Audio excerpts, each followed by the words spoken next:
Hi,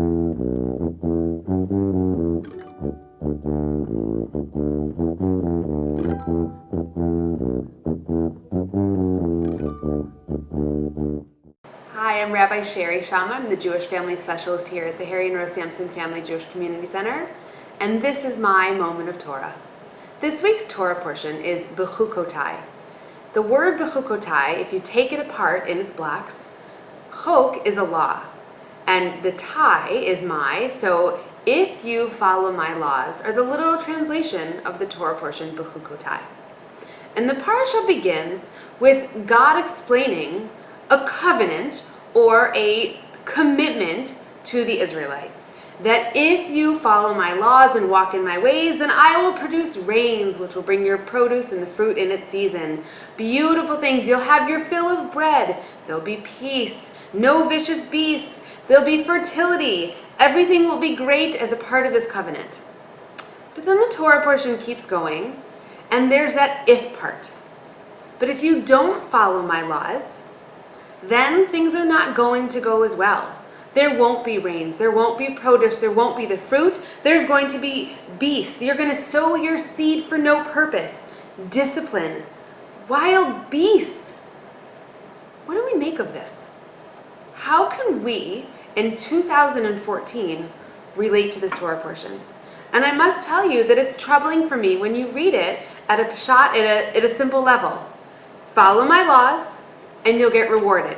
Don't follow my laws, and there's going to be punishment. What about any give and take? What about a relationship with God? What about unconditional love, where if I make a mistake, I won't be punished for the rest of my life? How do we relate to that? How can we understand in a modern context this Torah portion? Because it's troubling to hear words like spurn and wrathful, hostility, desolation, unsheath a sword. Those are all words in the punishment section of this Torah portion. For me, that's not what I envision when I envision my relationship with God. I don't have those words as part of my covenant with God. What I do have is, hopefully, enduring love. I have the obligation to be the best that I can be. I have the obligation to take care of my community. So in doing some reading and some study about this Torah portion, I came across an explanation in Etz Chaim, which is the conservative movement's Tanakh, or their Chumash to follow the Torah portion. And they said one way to read this is that you can understand it that when most members of a community do the right thing and follow the laws, then everything's going to go their way.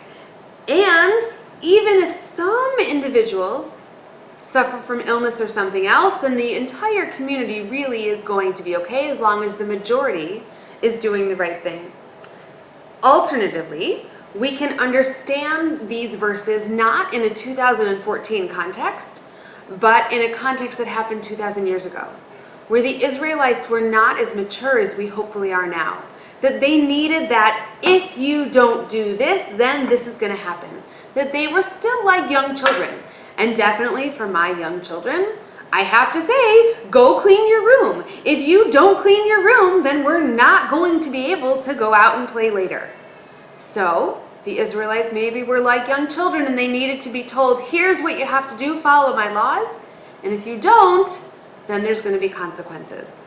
And for me, that's a better way of reconciling this Torah portion, because it does give us the freedom for the majority of the community to be